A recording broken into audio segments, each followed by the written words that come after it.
Hello, everyone. Happy Thursday. Welcome into another edition of GC Live. Got plenty of baseball to talk about today. I'm your host, Jack Veltri, joined as always by my good friend, partner in crime, former South Carolina right-handed pitcher and 2010 College World Series champion, Ethan Carter, breaking it all down with me. Ethan, how we doing, buddy? Doing good, man. It's opening night here for the minor leagues. The Salem Ridge-Yaks, which used to be the Salem Red Sox, they've got their opening night tonight. So my wife and I got our tickets, so we'll be out watching some baseball this evening. So wait, so it was the Salem Red Sox, but what did they change their name to? The Salem Ridge-Yaks. Why?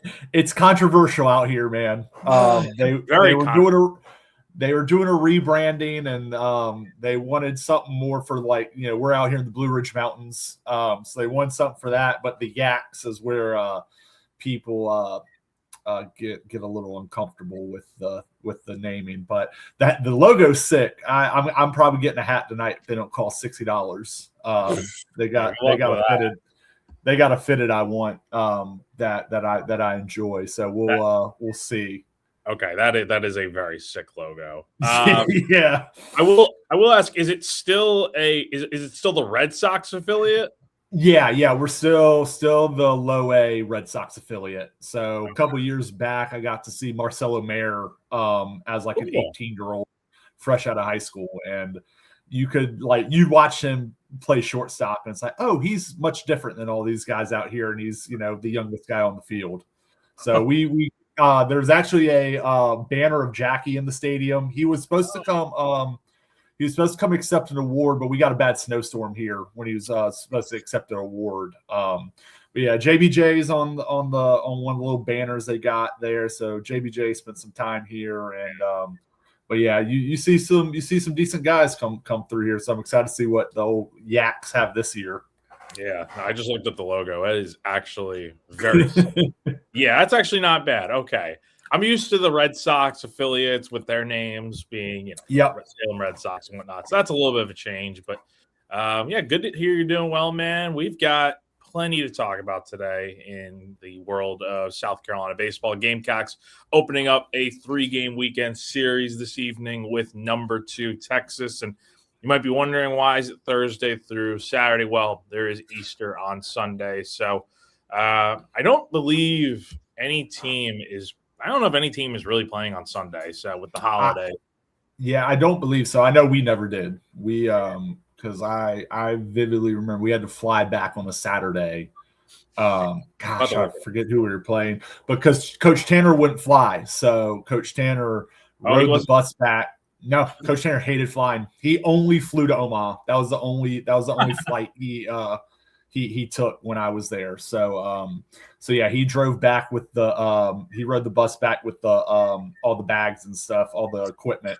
So he got back Easter morning while we were all back, Saturday night. So oh man. There are 2 games on Sunday. LSU is at Tennessee and Missouri is at Kentucky. Okay. So yeah, there are a few Sunday games.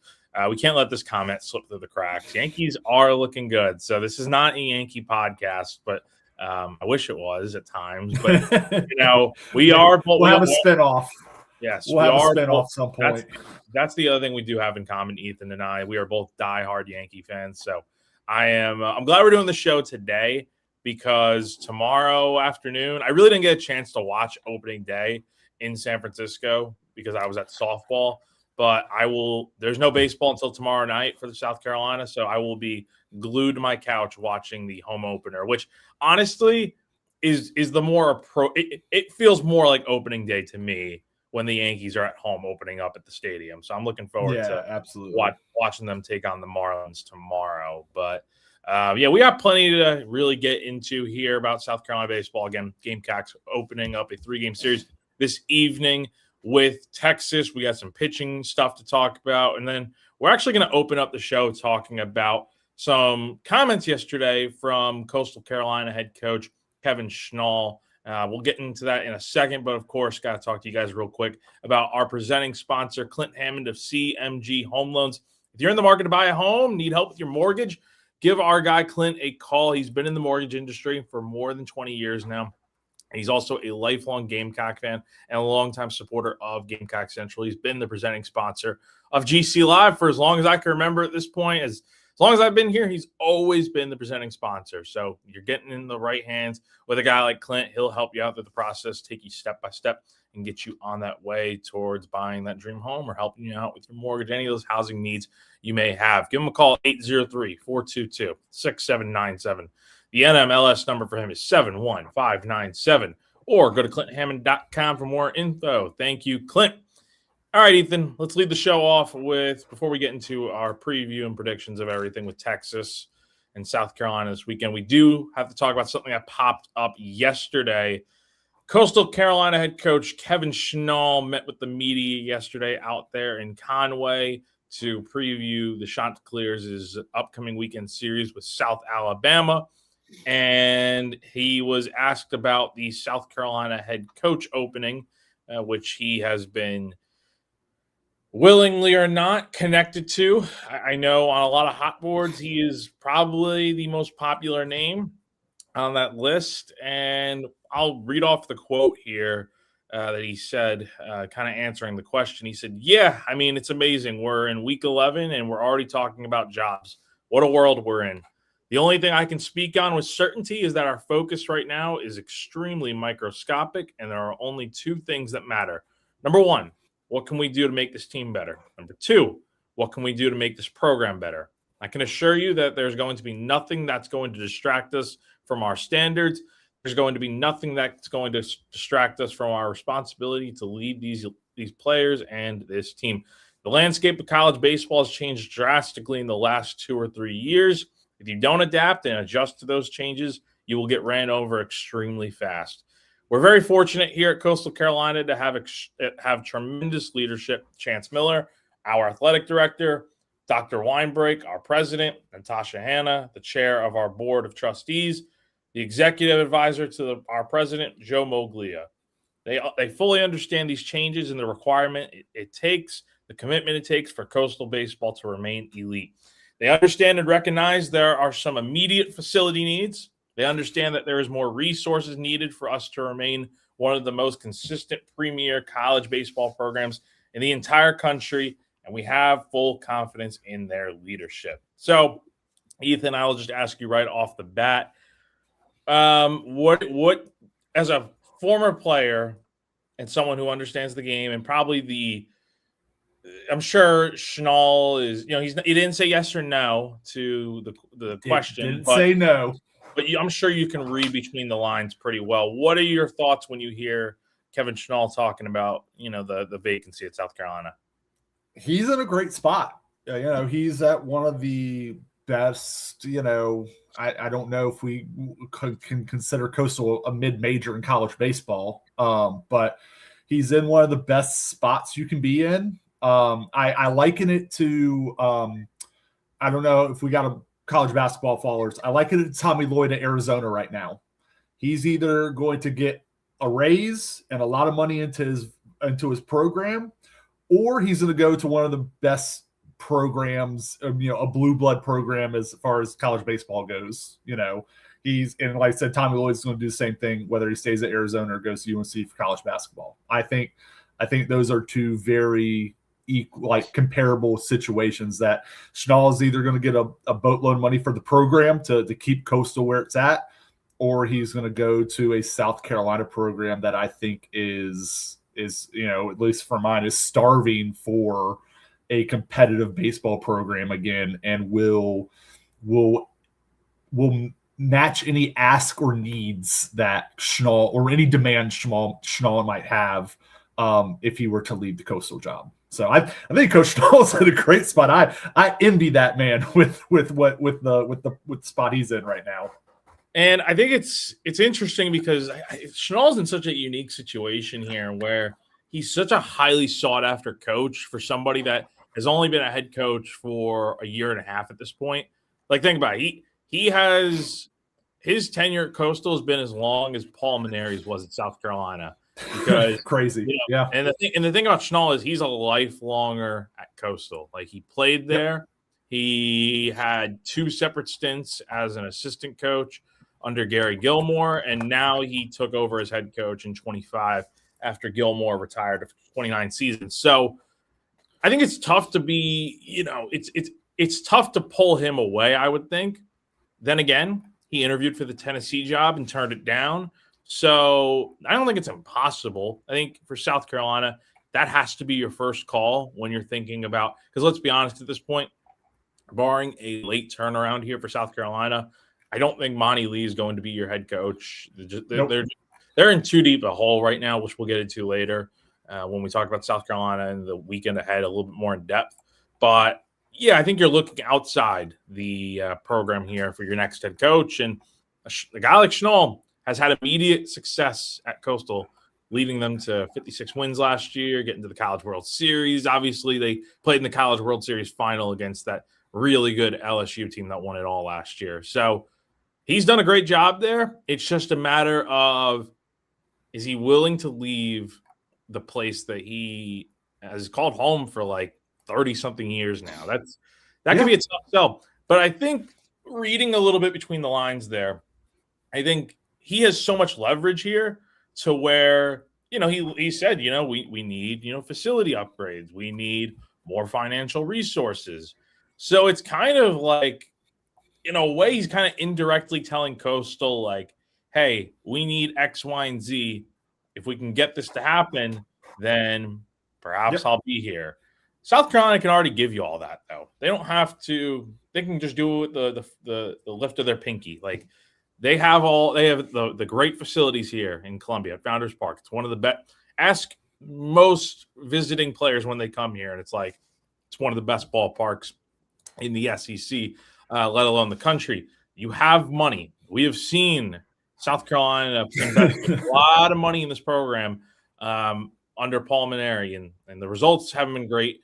And maybe in a way you feel like, okay, maybe that like is a detractor. Like maybe you're not doing that moving forward because it didn't work. But no, the next coach you bring in here is going to really need resources. And I think South Carolina is more than willing to do that to get a good baseball program in here again. So all that to be said, it's a tough decision, but I think South Carolina, with the tradition they have, with the resources, with the ballpark, they have everything that Schnall probably wants. It's just a matter of, will he leave Coastal? And he also just signed an extension in October through the 2030 season. But we know contracts for coaches mean, don't mean squat at this point. So I think it should not be off the table that, he didn't say yes or no. So I don't think it's off the table as far as what happens here. But I think he needs to be candidate number one when you're looking at, okay, who do we want to take over this program?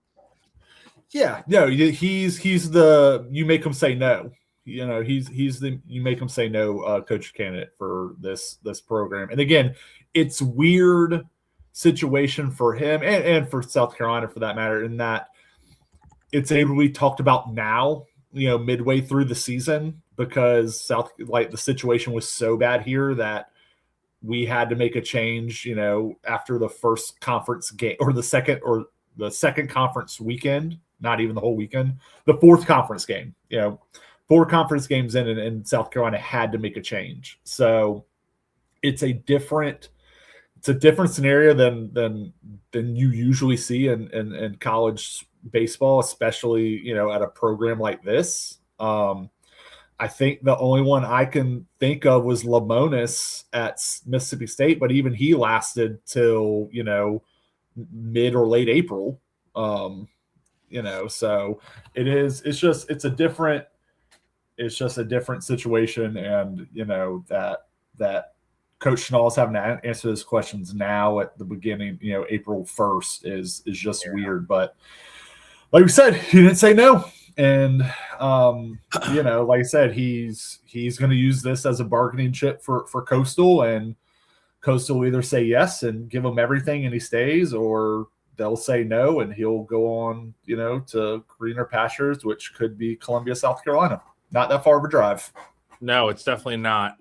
So again, like I said, he signed a contract extension in October that will run him through the 2030 season. I'm reading a story here that has all the details. His annual base salary is $500,000. Now, for reference, when South Carolina hired Paul Mainieri, the base salary was $1.3 million per year. So, needless to say, he will be $1 million man when and if he takes the South Carolina job.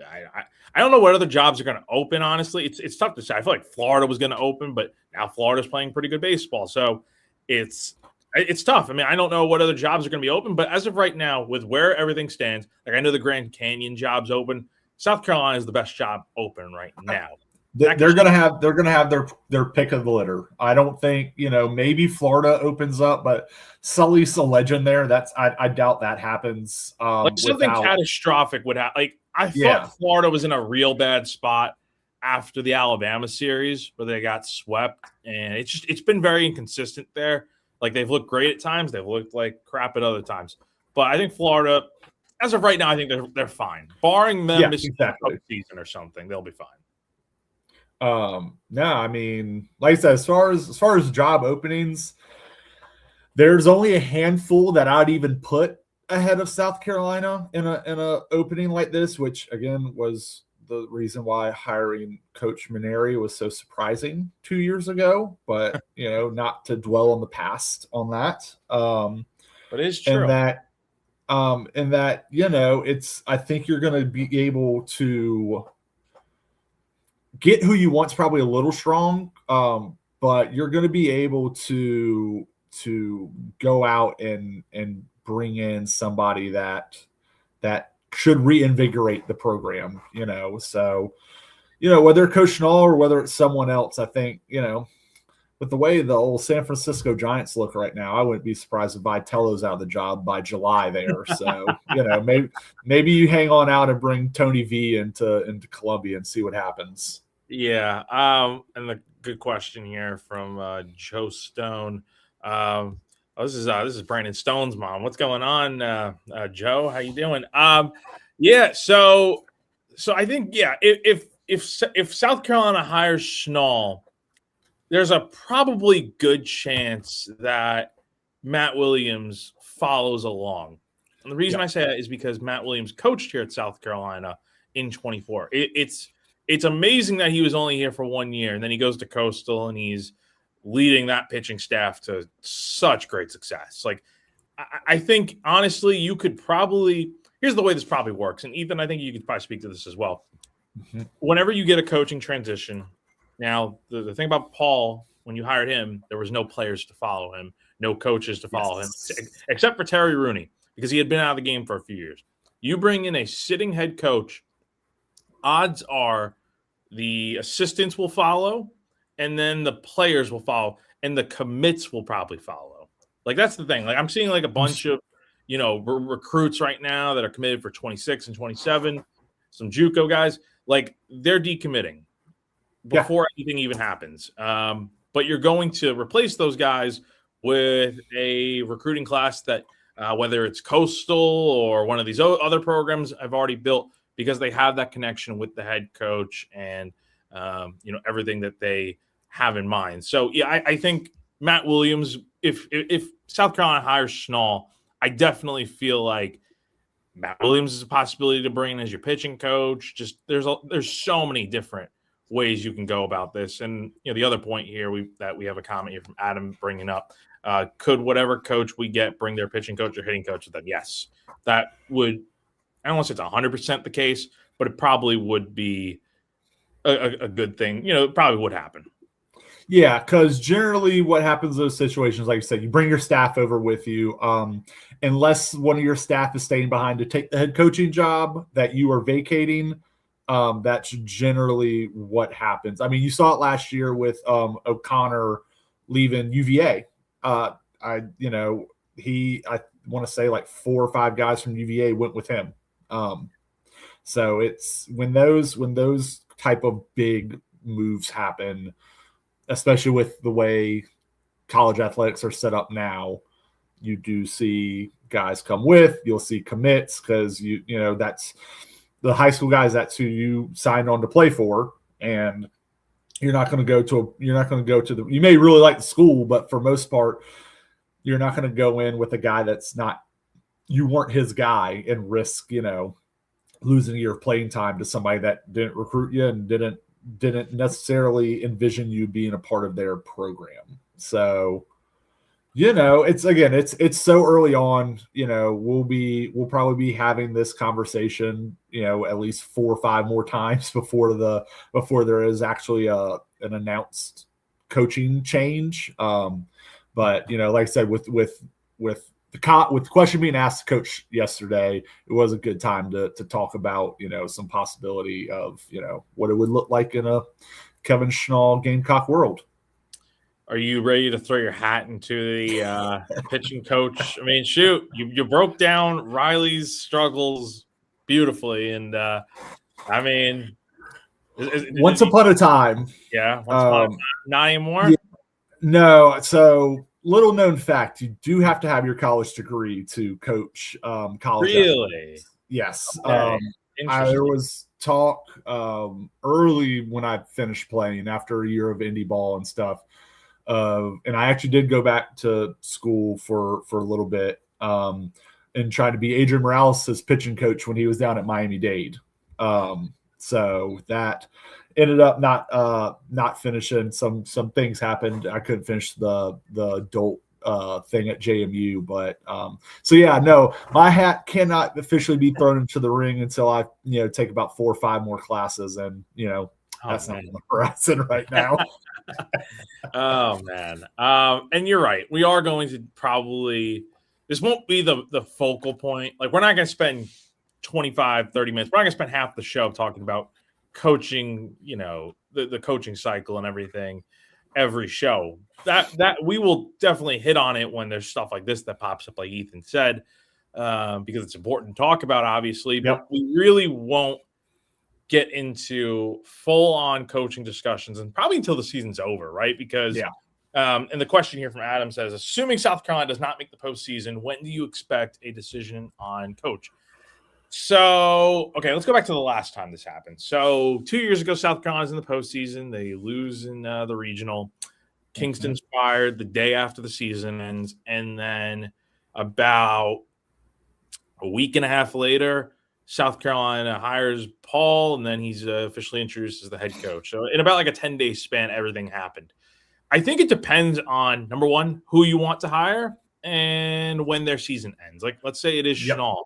Let's say Coastal goes to the College World Series again. Well, then you're talking about probably not hiring a coach until closer to the end of June. I mean, it really depends on when the coach you're looking at, their season ends.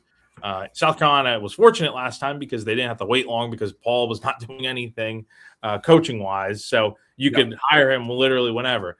It probably won't be as quick of a process. Like, we're probably talking, like, depending on the candidate, you're probably looking at about season ends at the SEC tournament, most likely the second to last week in May. I got the schedule right here.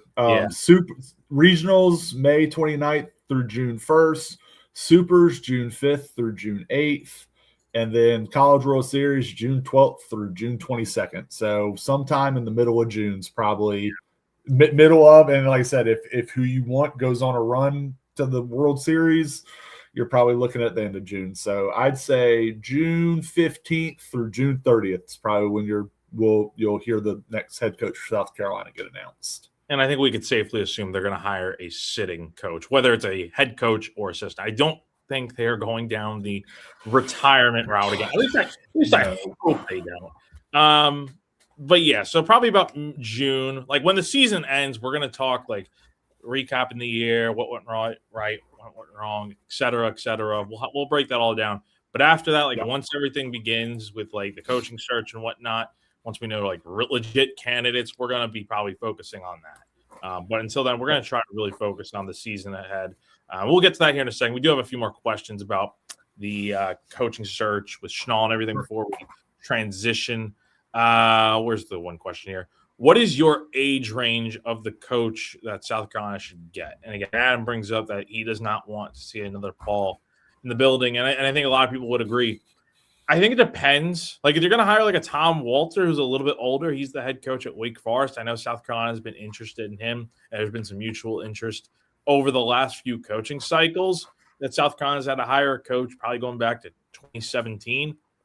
What I would say is, I think somewhere in about the 40s to 50s is probably where you're going to be looking. Like Schnall is a great example because Schnall, I believe, is still in his 40s. So you're hiring someone probably on the younger side, I would imagine.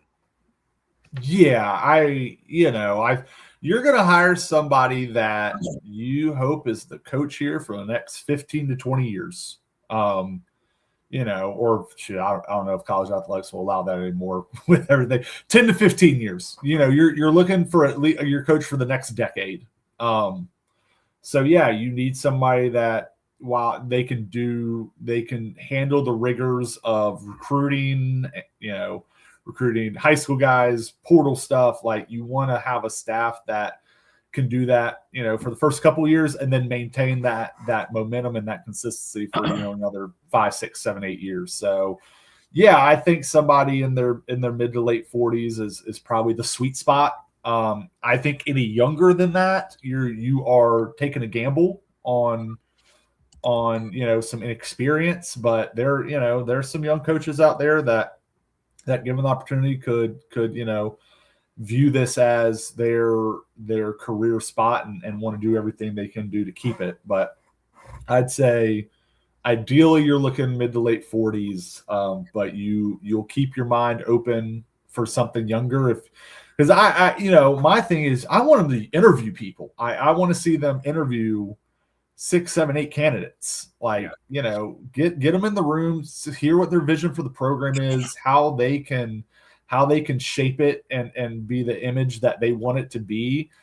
And if that lines up with what Donati and the administration wants, then yeah, I want to hear multiple viewpoints on that. So, if a young guy comes in and has, a view of, this is how we get South Carolina back on the map and they can lay out a plan, I'm open to it. Nothing should be off limits for this hire, except for old retired coaches. That should be the only thing that's off limits. Everything else should be on the table for this coaching hire. And I don't think it should automatically be Kevin Schnall as the head coach. Like that I think I agree. That would be a disservice to like what you literally just laid out of, yes, they need to do their own due process of interviewing different candidates, head coaches, assistants. There are good coaches out there that they, like you said, I don't think it's necessarily they're going to have their pick of the litter, but they will, as long as South Carolina right now is the best job open, like we said. Until there's other jobs that open up, we'll see what happens. Coaches can get fired, all this and that. South Carolina's going to have their opportunity to get pretty much who they really want, whether it's Schnall. I know Nolan Kane's another popular name from Texas as the associate head coach there. There's a ton of different candidates. And the AD, Jeremiah Donati will, to answer this question, Jeremiah Donati will have pretty much, it'll be a combination of him as well as, his advisors, as well as the board of trustees as the main group of people that are going to be very much involved in this coaching search. And it will probably ultimately be his say as well as the board to approve said hire. Yeah. This all happens. So, I mean, that's kind of how it went last time. So, that's about a general breakdown of how it goes. But yes, I think you're totally right. Yeah. They really need to be doing their due diligence. And if it takes a little longer, so be it. Get the right candidate, get the right guy in here. Yeah, because to put a bow on it for me, the reason Schnall is so appealing, good head coach for a couple years, good track record, young enough, and he's local, and he is South Carolina. He is from the state to where that can energize the fan base, where that's a name that the fan base will know. I think I know there's some good young coaches out there. This fan base needs a shot in the arm of somebody that's proven they can do it. I would be a little skeptical of going to get an assistant from somewhere, but again, if that guy comes in and blows the socks off of the interview team, then you got to do it. But that is why Schnall is the perfect coach, in that, local enough, track record, and somebody that I think can energize some of the fan base that's kind of, rightfully, checked out on this team over the last couple of years. Yeah, no, you're totally right. So we will talk plenty more about everything going on with the coaching search and whatnot when it really gets time. If there's anything else that pops up between now and the end of the year, we'll of course hit on it.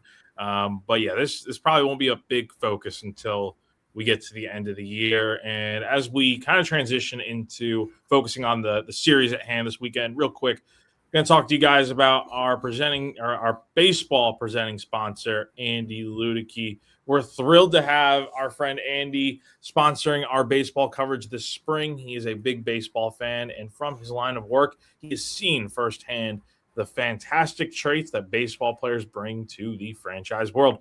If you're sick of your job, ready to leave the corporate rat race, want to diversify, build wealth, and or leave a legacy, or have a job and want a side hustle, Andy can help you out. He is a franchise consultant as well as a franchise owner, and helps people find franchises that fit their skill sets, passions, and financial requirements. His services are 100% free, and he's here to help if you have any questions about business ownership. Head on over to myperfectfranchise.net. That is myperfectfranchise.net to learn more, or you can text or call Andy at 404-973-9901. Again, the number to call Andy Ludicky or text him is 404-973-9901. Thank you, Andy. All right. We're done talking about the coaching search and everything going on with Schnall for a little bit here. Let's get into the task at hand this weekend. South Carolina hosting Texas this weekend in a 3-game set over at Founders Park. Series begins tonight. First pitch at 7 p.m. Tomorrow's game will be at 7 p.m. as well, and then Saturday will be at 2 p.m.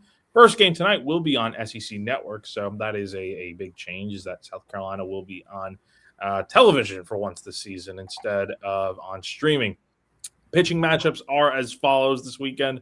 Tonight, it is going to be Alex Valentine making his first SEC start of the year. He'll be on the mound for the Gamecocks, going up against Ruger Rojas, a senior right-handed pitcher who is, Ethan, you're going to love these numbers, 5-0, 1.59 ERA, over 39.2 third innings pitched, 64 strikeouts, and 7 walks. Tomorrow night, it'll be Josh Gunther going up against Luke Harrison. Luke Harrison is 3-0, 2.65 ERA, 37 strikeouts to 14 walks.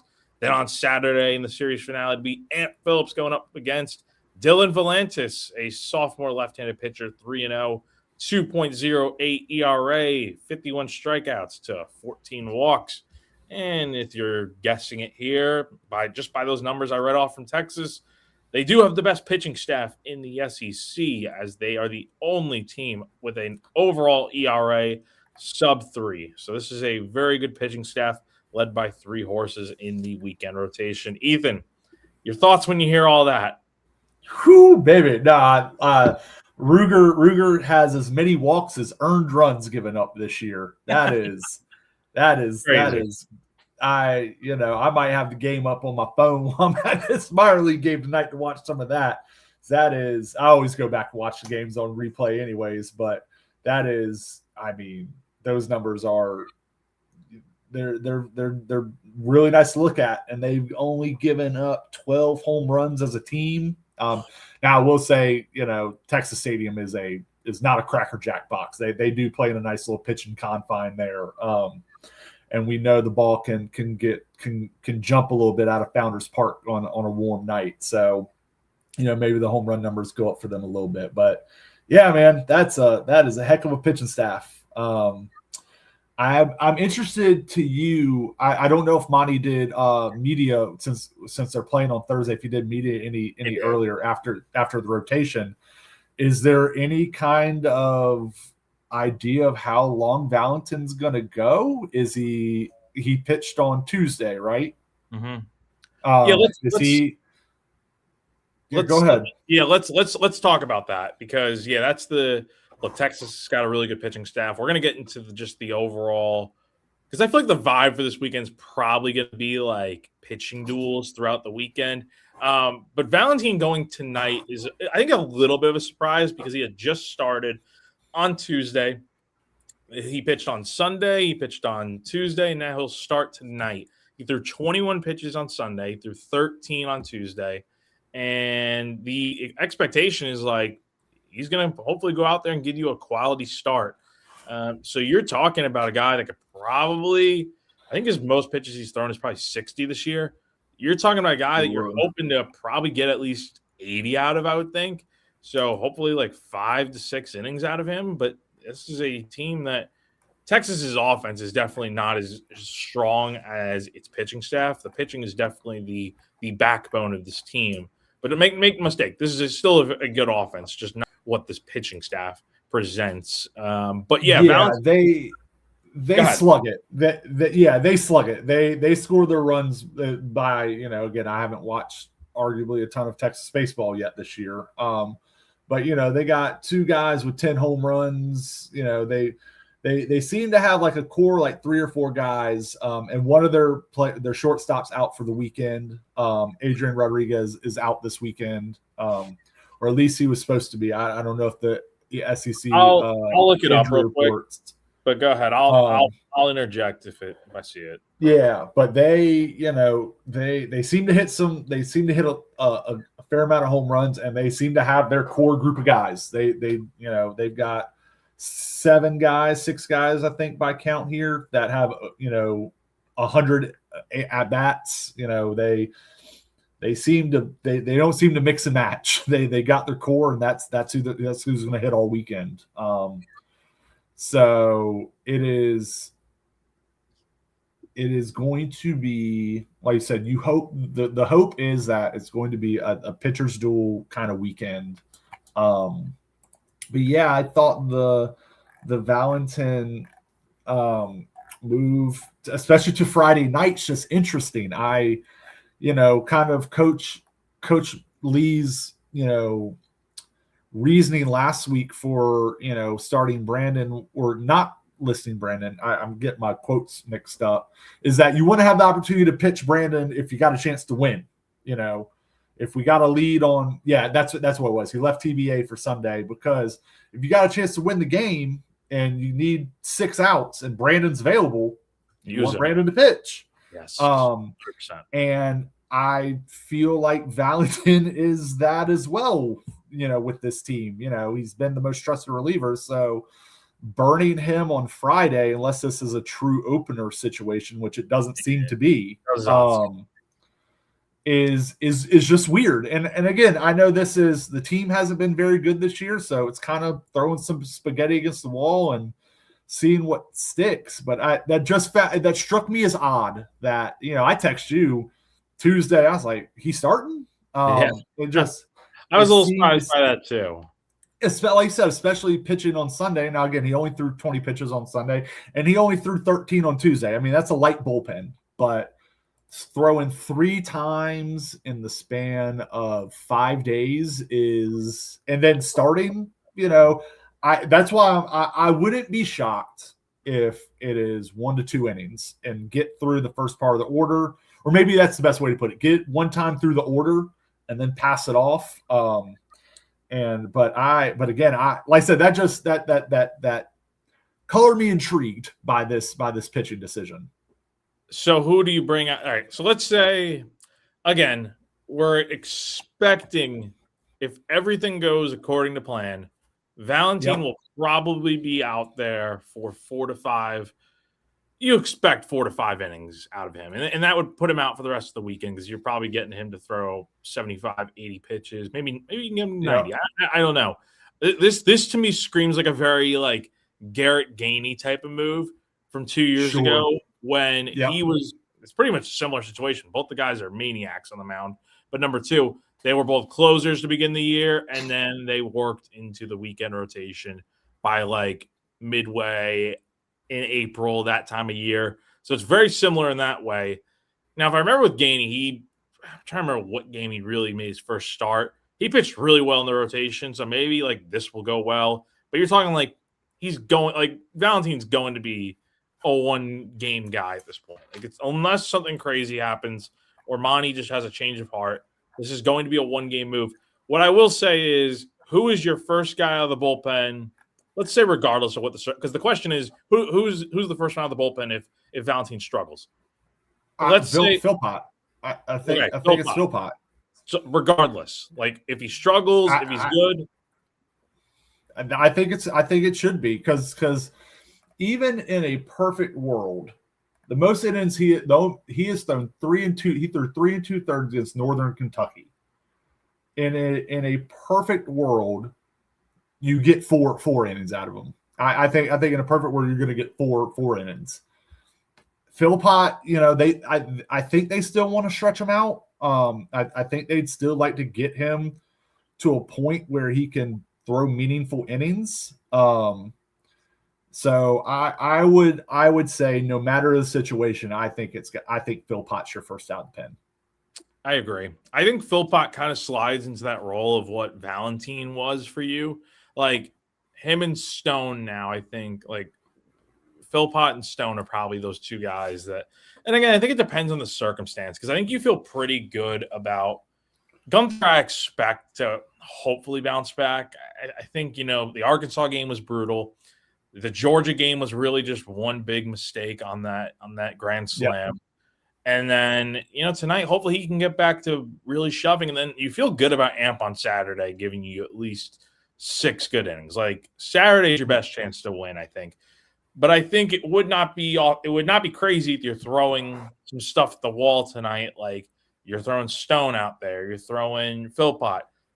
Try to nab one of these first 2 games and then roll the dice on Saturday with Amp hopefully giving you a good start.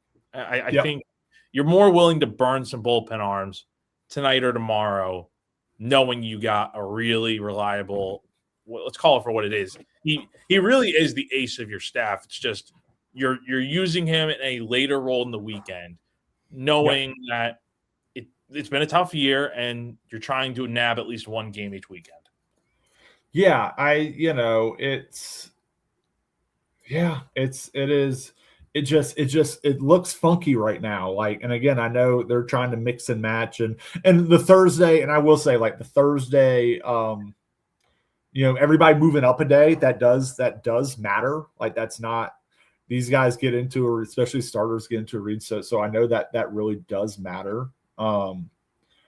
So like I said, it just looks funky right now. Like I said, doesn't mean it's bad. I'm not, trying to say that I think this is gonna go up in flames. It just it looks weird to the thing that seems to have been working, which is the pitching for the most part. Other than a few blowups here or there. It looks kind of funky. So I'm interested to see. I can't wait to see how it plays out and what the strategy is, because these coaches have these situations mapped, for every which way type situation.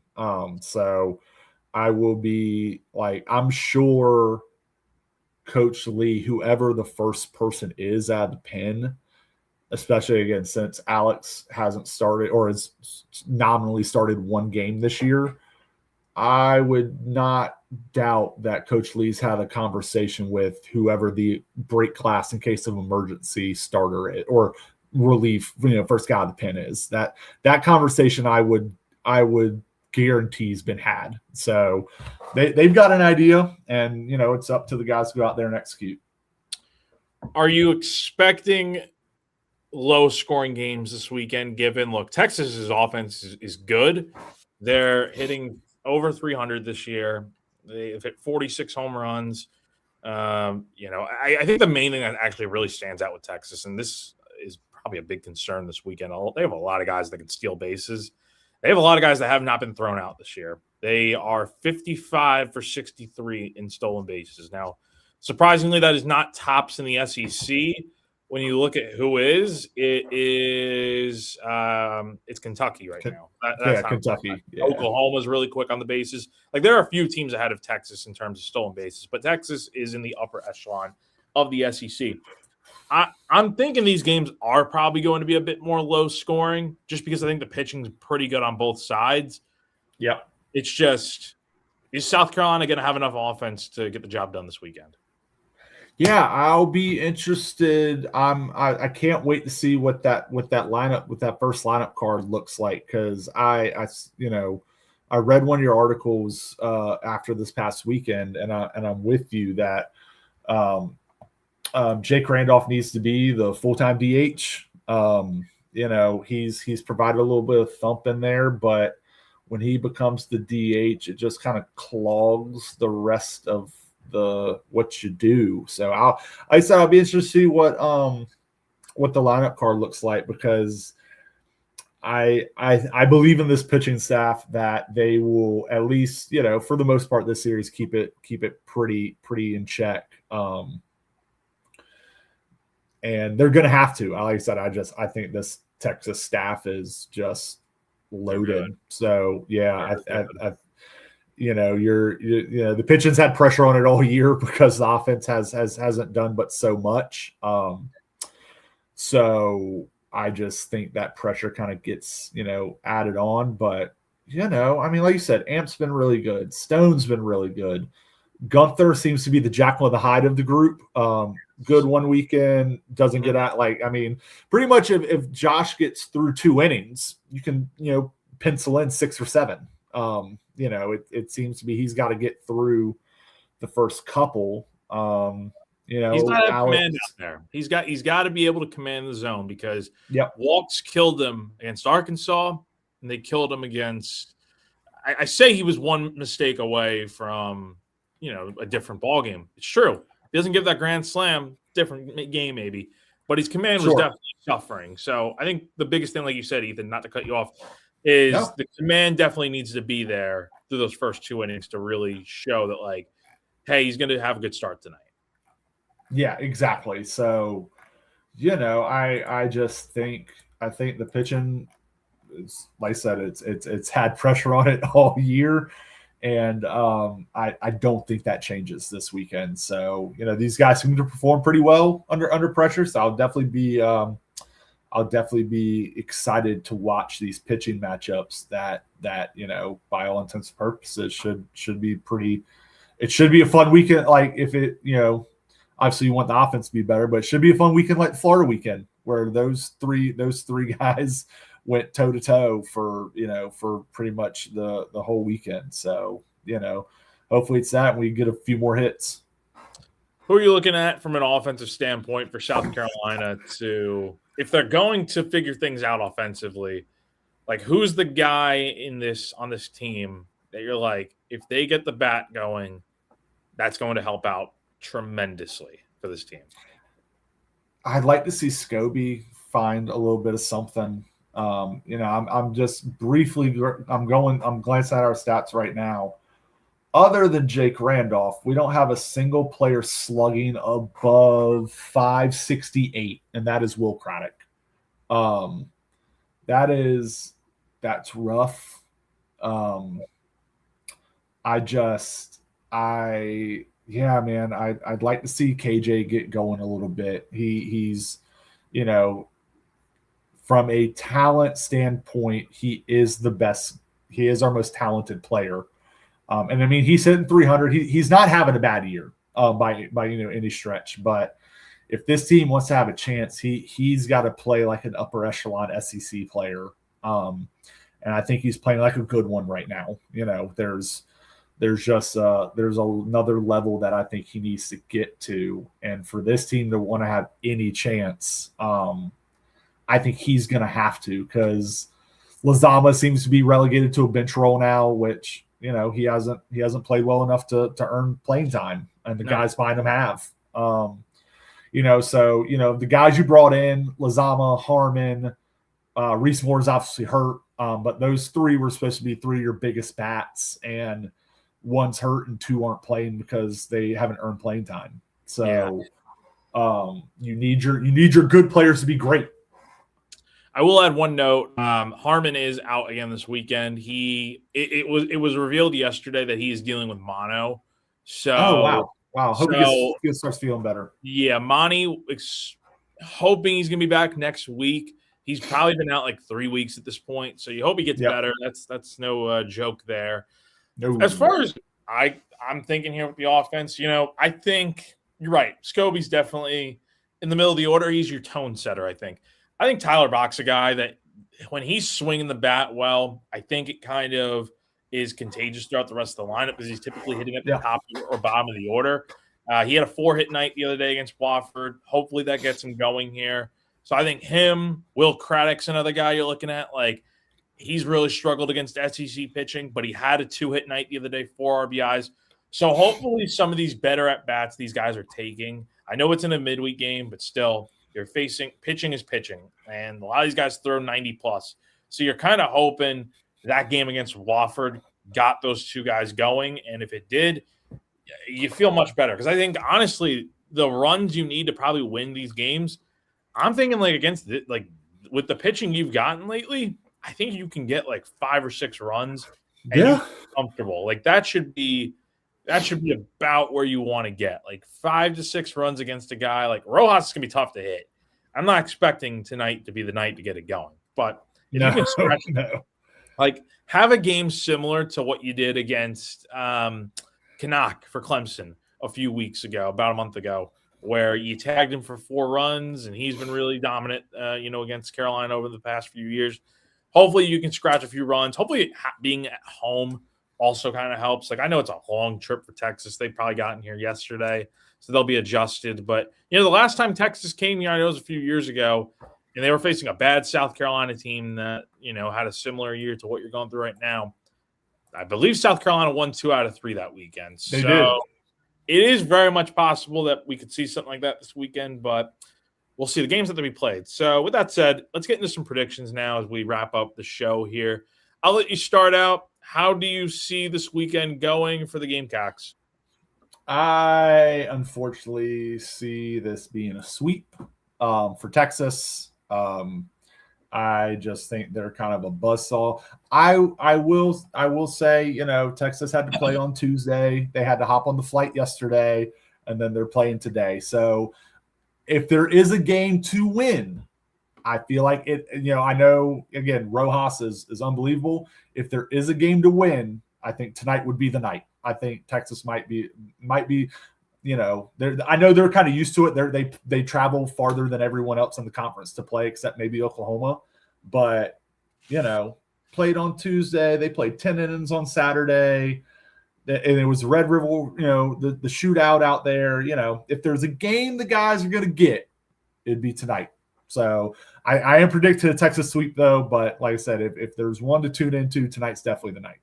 I thought I was going to say the same thing. I thought about it a little bit this morning, knowing we were going to talk about this. I'm going to say South Carolina drops 2 of 3. There you go. I'll get into why. Here's the rare sense of optimism here. I say you're the optimist here. Normally these roles are flipped. I know, man. I'm usually pretty negative when it comes to this. I think South Carolina can win a game. I do. I think, look, if Paul Maneri were still the coach, South Carolina would get swept and run ruled in most of these games. Monty's not letting that happen. Now, I say that, and then they'll go out here tonight and they'll get walloped like 10-0. So watch that happen. But no, I think South Carolina, look, the pitching for Texas is really freaking good, but South Carolina's pitching has held its own. I learned a lot about watching this team go up against Georgia, this big, bad offense that we heard about all weekend, and Georgia really didn't get it going at all until Game 3. And they only scored 8 runs on 10 hits in the first 2 games of the weekend series. This Georgia offense, and in that ballpark, too, with the wind blowing out and whatnot, like, they only hit 5 home runs the entire series. So I think South Carolina facing a not as good offense as Georgia. You're facing Texas, which is a good offense, but not a great offense, I'd say. Sure. I think South Carolina can hold its own from a pitching standpoint. It's just, are the bats going to come alive? And you're hoping the last 2 games against Georgia and Texas, or Georgia and Wofford, will be the sign that the bats can get going here, because you've scored nearly 20 runs over your last 2 games. It's just this pitching is really good. So I'm going to say South Carolina does get enough runs in one of these games and takes one, but Texas is winning this series. Texas is really good this year. They might be the best team in the SEC right now. They're number 2 overall in the country. So a really good, potent team with great pitching. And if you're Carolina, you're just hoping you can scratch off a few runs, get to this bullpen early. And I think the plate approach, too, will also work because they're trying to be more disciplined at the plate. They're not going to swing at every first pitch they see. Like, they'll work these guys. And hopefully you see enough pitches to where it's like, yeah, Texas is going to its bullpen early, but also you're finding a way to get some hits off these guys because Lord knows you're going to need it. So give me the Gamecocks to take one game this weekend. I don't think they're getting swept. And just taking a little look, both their conference losses have been game ones. It's possible, man. So, and South Carolina tends to play pretty well in game 3 of the series for whatever reason when it's already over. So I don't know. It'd be, and honestly, look, you said it. If there is a chance to win a game, it's probably tonight. And I think if you win tonight, that might change the whole weekend. You're not going to sweep. And if they do sweep, man, we'll come in here next week. Well, a whole different mindset. I'll bust the jersey out of the case and put it on. Let's hold you to that. Yeah, I don't know. I just think, look, it's 1-8's a really deep hole to be in conference play. I don't think you are salvaging this season, regardless of what happens this weekend. No, but go out here and just show that there is a pulse at the very least. And if you beat a quality team this weekend at least once, it's not a series win, but shoot, I mean, you feel better about it because South Carolina has been competitive in most of these games since the coaching change happened. They've really only had one ugly loss, and that was, you can say what you want about the Georgia game, but South Carolina's bats showed up in that game. The UNC game was probably your worst loss, and that was a 3-1 game going to the 7th inning. So you've been in every game. It's just the ball has not rolled your way every single time. So we'll see if that changes this weekend. Cool. Yeah, like I said, I hope you're right. I hope these guys come out and play well, and like I said, hopefully they take one tonight, and then the guys be ready to roll Friday and Saturday. Yeah, we'll see. So first pitch tonight is at 7 p.m. on SEC Network. I will be there all weekend. We got another game tomorrow, 7 p.m. on SEC Network Plus, and then Saturday the series finale will be at 2 p.m.